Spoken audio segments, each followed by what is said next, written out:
dodge you every time I see you? When you say you dodge me, Yeah, I mean that. I duck behind a pillar or something.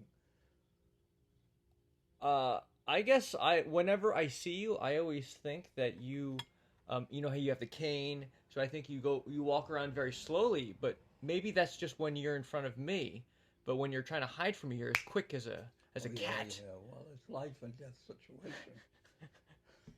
Welcome back to Tuesday Tea with Turro. We are back with the esteemed man himself who loves a cup of tea today. It's Yeah. his standard. Oh, but it's Barry's tea, decaf. Loves the tea more than the company. Yeah, right, exactly. That's why I give you tea so that you'll let me stay here and sit with you for a while. I am drinking what is called winter chai, and it's one of the, well, aside from black tea, the only other tea I put cream in. I used to have a friend, Monsignor, when I was in medical school. He was Persian, or he is Persian, and he used to make homemade Persian tea. Oh, it was awesome. So good. And I don't think anyone here will ever find out who this is. But he used to make the Persian tea and then invite the ladies to come and hang out in our room, and we would hang out and he would make the Persian tea to try to impress them. Well, this is the first time I'm made aware of the fact that tea has nationality. Yeah, for sure. Tea is from Asia. Did you know that? Well, Not some good things do come from Asia. Very limited number, I think. More in the line of goods and foods. like spaghetti, which Yeah, also. but hardly persons, I find. What about Saint Andrew Kim? Taegon. Notable exception.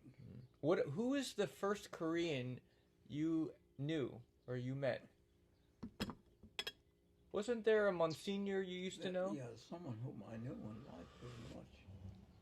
Monsignor Park, I believe. It was the first Korean priest to come to this archdiocese Mm. and a close and good friend of mine. Mm. There have been after his time some others well, one, let's say, that I wasn't able to relate to no matter how hard I tried. But he and I were the best of friends. Oh, the Monsignor you mean? Or do you mean you and me? No, I mean Monsignor. Park. Yeah, you're right. No, I did know him. I was one of the first to get to know him when he was looking for a place to hold mass in Korean. But what became of him, I never knew. Well, happily, he has gone to the Lord. Oh, Hopefully, he has gone to his final reward. some time ago then. It was a couple years ago. Yeah. Yeah. You have so many friends, it's hard to keep up with all of them. Yeah, he was the first and only real person of that background that I got to know and appreciate immensely. That's right, Deacon J. He's talking about you. The one that he didn't appreciate. What about me, Monsignor? Because I'm barely Korean. I'm really more of an American at heart. Oh, really? Mm-hmm. Yeah, well, it's an awfully cloudy out today. Oh. Did you notice? Oh, yeah, the weather is different. Yeah. Let's get back to topic. Monsignor, I think you've told me in the past that the first Korean you ever met was in Rome. Yes, and it was a piece of bread. Please do tell. It was very, very popular in Italy. Korean bread. How would you call that in Italian? Coreano. Pane Coreano. Pane Coreano. I still have no idea what he's talking about. I've brought different forms You of don't bread. have bread in Korea. We have rice. No, we also have bread, but a lot of the Korean bakeries around here all have French names. So I think they took a lot of the French cuisine and made it their own and started their own bakeries. So yeah, they're all over in Fort Lee Palisades Park. And I have an idea of the particular kind of bread you're talking about. And it is delicious. It is good, yeah. Unlike, some others of that background. I would agree that the Korean people are not delicious. Well, you've never made me that angry that I've bitten into you, have I? Ooh, No. I have been bit before, but that's a story for much private conversation. Yeah. A question that was placed before you several days ago. We would like you to reiterate your answer. The question was this: if you had to have a pet, what animal would be? It could be any animal. It would be you could domesticate it. What animal would it be? I really haven't given much thought to that, and nor have I done any research. That's okay. It's really the first desires that flow from your heart that we're looking for here. But the plain fact is, I'm now about to reveal to you a matter of some importance, a fact about me, which is I am not animal friendly. Like if you see an animal, what happens? I usually stamp my foot and curse. And curse. Like you curse the creation that the Lord has given to you? Well, it's fine in the jungle. Oh. But I think, I'm some great remove from the jungle. Would you say that you also hate St. Francis? No, but he was entitled to all his dogs and cats. But that's why I never became a Franciscan. Weren't you considering becoming a Franciscan once?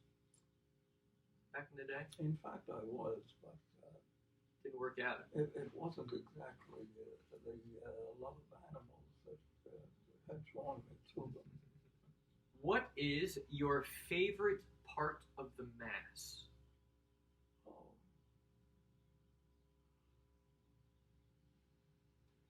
Oh, it has to be communion. Tell us more. Well, my sense of closeness to God is precious. And in any day of your life, I don't see anything that would match it. I think the reason why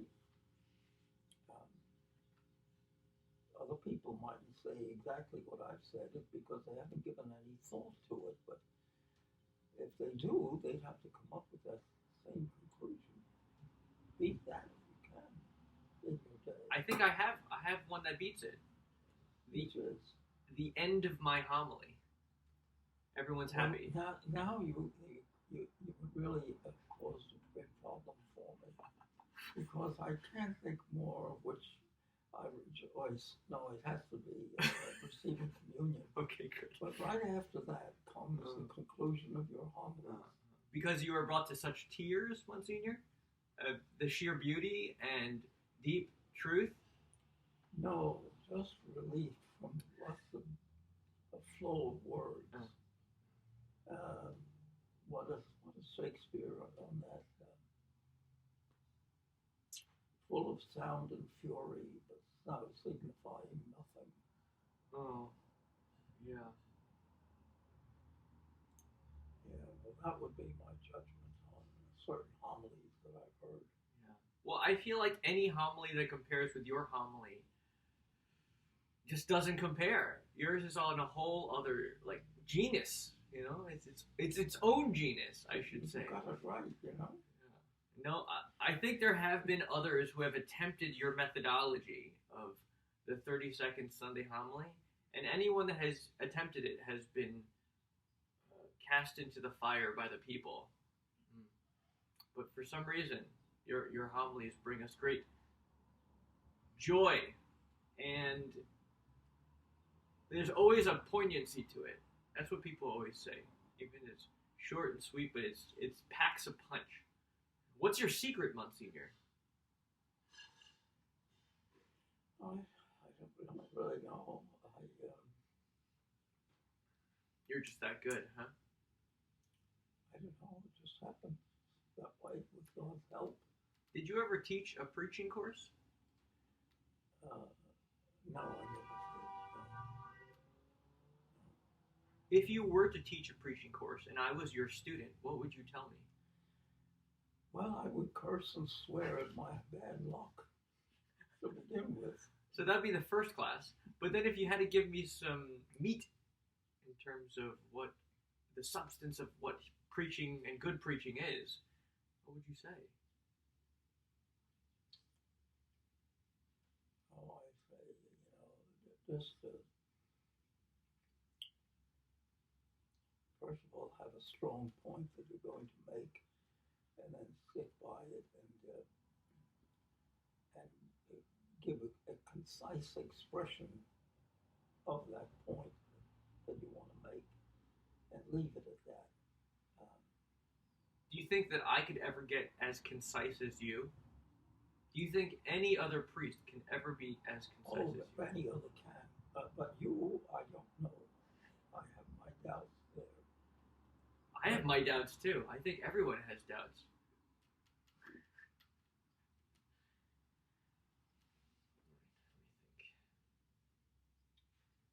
And Monsignor, this is your last. Oh, I have kind of two questions with this. You're on a deserted island.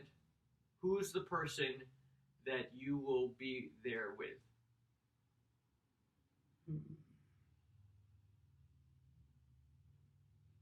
I don't know. Just off the top of my head, I want to say St. Francis.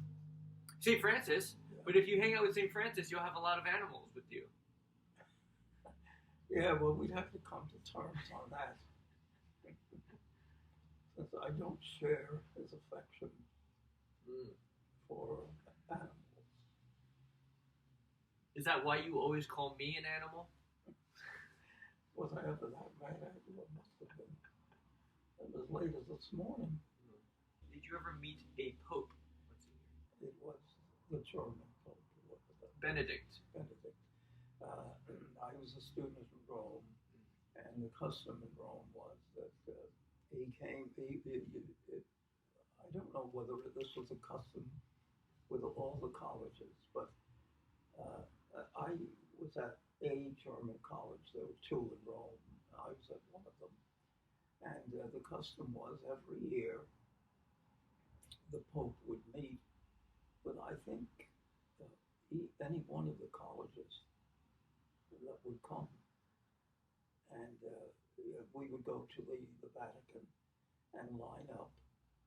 And he would come down the line then after giving us his blessing and give us his ring to kiss. And we were supposed to say the diocese we were from. See? And I was at the German college, so the dioceses were Dresden and München and Berlin and so on, and then Newark. And how is Archbishop Boland doing these days? Wow. And then went on with the others. What did you say about Archbishop Boland? Bishop Boland or Archbishop Boland? I forget which now. Yeah. But I stuttered something or other. Were you at a loss for words? Very much so. You don't meet a pope every day, you know. That's right. If you could meet Pope Francis today, what would you say to him? I said, there's a scoundrel priest in my diocese that ought to be sent off to seclusion in the monastery. And if he went, oh, do you mean Father Patrick Suh? Then I'd be kind of impressed that my infamy had spread so widely. Well, that you had been talking so much gossip about it will be. Monsignor, when do you think this virus is going to end? This virus should end in about 2 or 3 minutes, I think. The coronavirus? Another 2 to 3 minutes? No, it's worse than a coronavirus. Oh, I see. Go away, Deacon J. Go away. Okay. He's gone now. Now what do you want to say? I want to say goodbye. Oh, that is a great way to end our meeting this day. Monsignor, it's always a pleasure to talk to you over a cup of tea. and for you to share your wisdom and your sense of humor with the rest of us. But Monsignor, I want to thank you for your time with us today. Well, then, how about you end us with a blessing? Benedictio Dei Patris et Filii et Spiritus Sancti descendat super vos, manet semper. Amen. Amen. God bless you, Monsignor. God bless everyone. See you next time. Bye.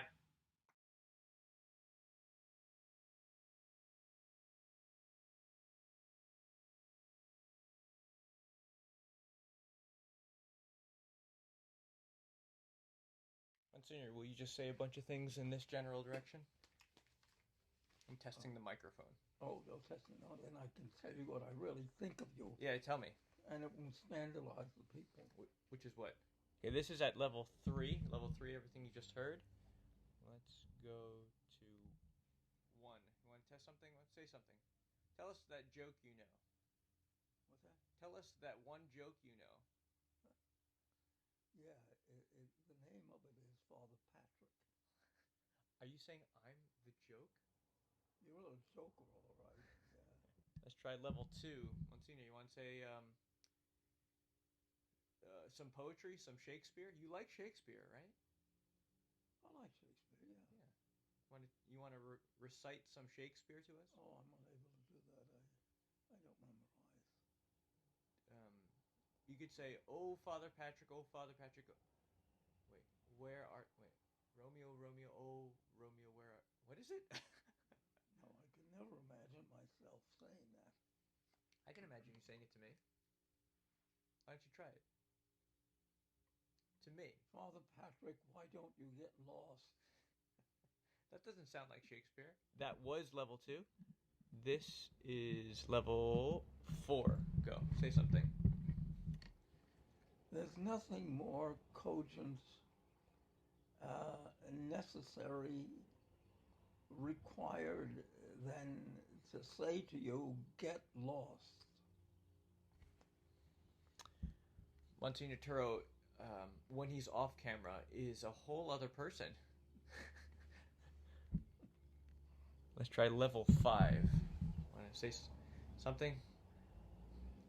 5. Well, I'm near despair. Since, I have made several, I don't say requests, demands that you take leave, but they haven't worked. No, they have not. I'm still here. How are you with that? I'm miserable with that.